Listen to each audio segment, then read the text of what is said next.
ஒவ்வொரு நாளும் பள்ளிவாசலுக்கு வந்து ஏதாவது ஒரு வசனத்தை நம்ம கற்றுக்கிட்டு போறோம் வச்சுக்கிறீங்களேன், எவ்வளவு பெரிய பாக்கியத்தை எல்லாம் தந்திருக்கிறான். பள்ளிவாசலுக்கு நடந்து வரக்கூடிய விஷயமே பெரிய நன்மையான விஷயம். பள்ளிவாசலுக்கு வந்து தொழுகைக்காக வேண்டி எதிர்பார்த்து காத்துக் கொண்டிருக்கக்கூடிய ஒவ்வொரு நொடி பொழுதும் நபிலான வணக்கங்களிலே இருக்கக்கூடிய நன்மைகளை எல்லாம் தருகிறான். அது மட்டுமல்ல, பள்ளிவாசலிலே இருந்து கொண்டு சின்ன சின்ன வசனமா இருந்தாலும் சரி, இந்த வசனங்களை நம்ம கற்றுக்கொள்ளும் போது, மரணம் செய்யும் போது அதற்கான மிகப்பெரிய நன்மைகளை எல்லாம் நமக்கு எடுக்கிறான்.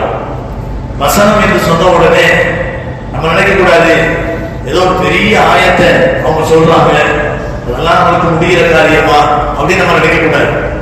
குல் ஹுவல்லாஹு அஹத் ஒரு ஆயத்து, அல்லாஹு ஸமத் ஒரு ஆயத்து, லம் யலித் வலம் யூலத் ஒரு ஆயத்து, வலம் யகுல் லஹு குஃபுவன் அஹத்.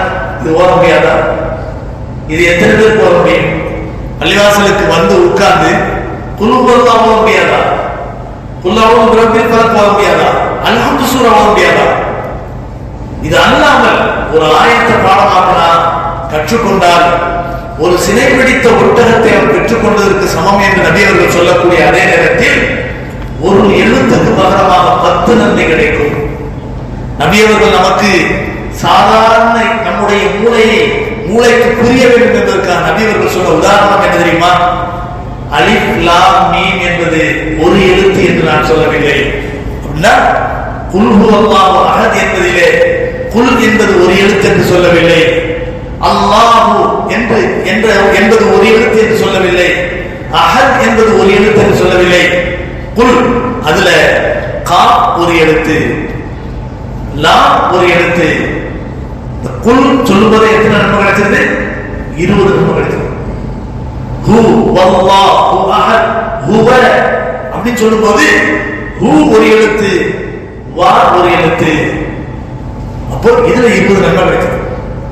வல்லாஹு அப்படின்னு சொல்லும்போது அல்லாஹ்ல ஒரு 5 எழுத்து இருக்கு.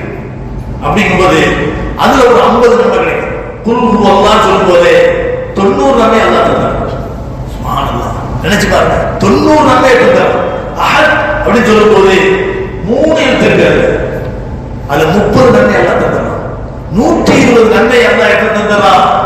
குல் ஹுவல்லாஹு அஹத் சொல்லும்போது கொஞ்ச நேரத்துல அல்லாஹ் தஆலா 120 நன்மை தந்தார். நம்ம சொல்லிக்கிட்டு இருப்பது எத்தனை பேர் நம்ம நாவல சொல்லியிருக்கோம். ஒவ்வொரு நாளும் பள்ளிவாசலுக்கு வந்து ஏதாவது ஒரு வசனத்தை நம்ம கற்றுக்கிட்டு போறோம் வச்சுக்கிறீங்களேன், எவ்வளவு பெரிய பாக்கியத்தை எல்லாம் தந்திருக்கிறான்.